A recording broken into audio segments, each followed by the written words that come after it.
Well, thanks for joining me today. And I thought what I'd do is kind of get you caught up on everything that's going on in my life right now. Obviously, we're in the transition.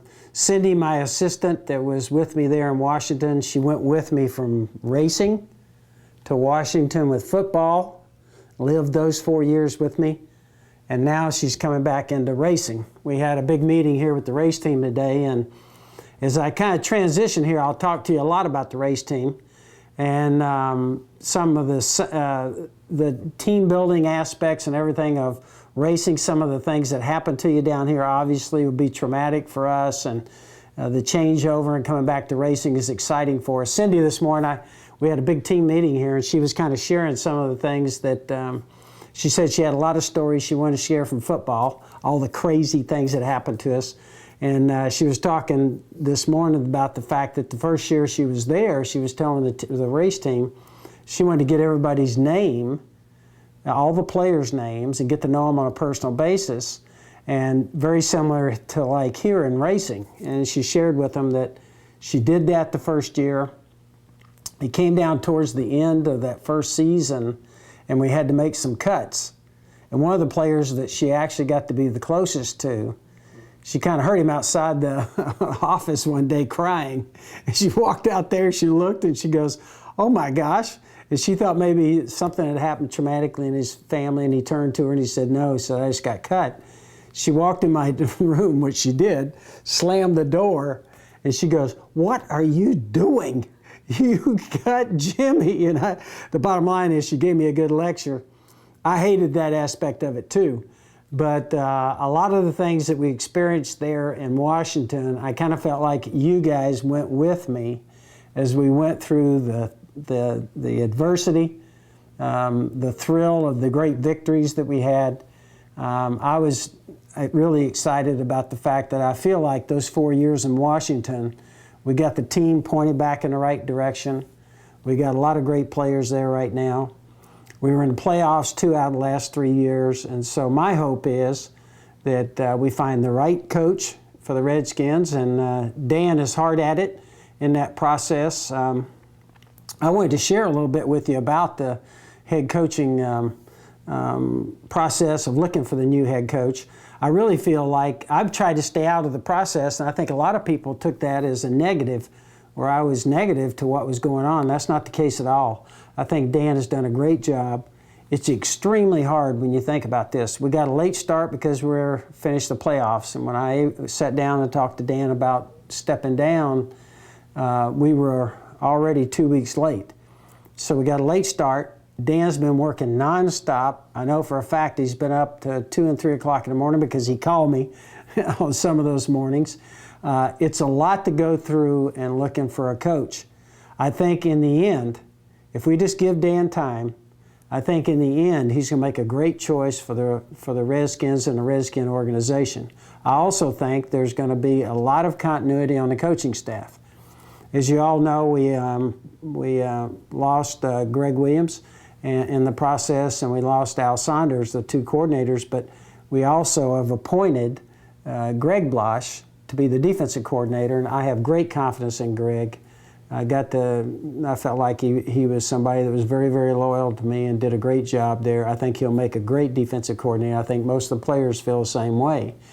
I think that also, in the end, we'll have a lot of continuity with the coaching staff.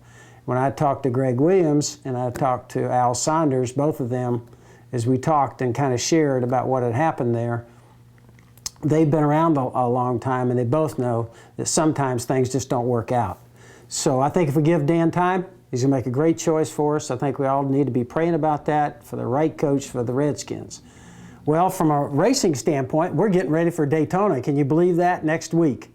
And of course, that starts a whole process. Some of the things I'll be sharing as we go throughout the year will be some of the wins and some of the adversity that we go through here from a racing standpoint. I hope a lot of your race fans will also be following the Redskins and how they do this coming year.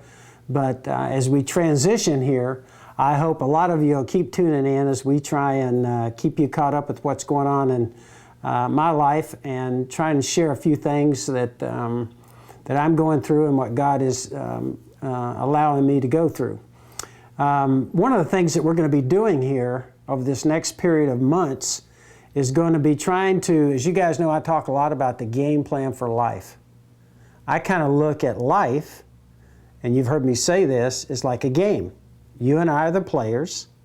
We want to make sure we're on the right team. There's only two teams in the game of life. That's God's team, and those people are playing against Him. So we want to make sure we're on the right team. We want to make sure that we've got the right head coach, and that's God. We know that we have close relationships on a team. We have a clock ticking on you and I as we play the game of life. How long we get to play, only God knows. And we know that this is a team sport. A lot of people are counting on us. And we also know that we have a game plan, just like we do in football. And that game plan is God's Word. The project I'm going to be working on here in the next few weeks that I would really like you guys to be praying about is we're going to try and put together in a more formal basis a real game plan. As most of you know, I send this little Bible study out for any of you that should want it. It's got 15 little study topics. It really helps you to grow in your walk with the Lord. But also, I want to put together a real concise game plan for life.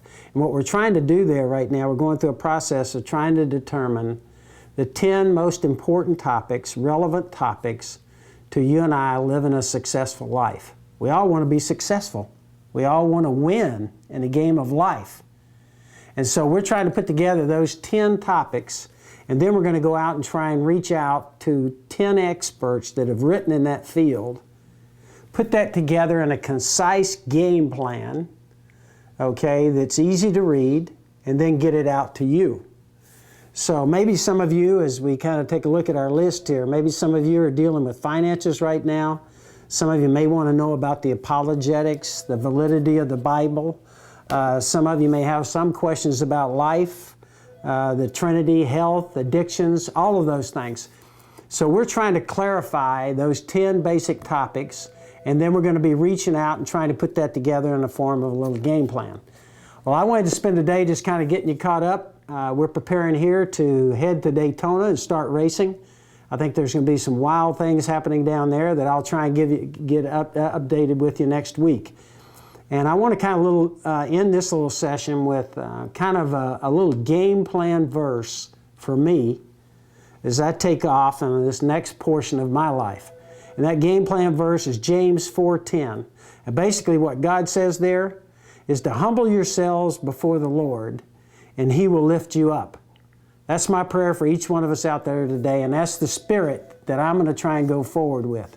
Anybody wants to contact us at joegibbsonline.com. We'd love to send you this little study Bible, and we don't want you on any lists. We just want to make a little free gift to you. If you'd like to do that and receive this little study Bible, we'd like for you to contact us at joegibbsonline.com. I really enjoyed having you with us today, and we'll see you right here next week.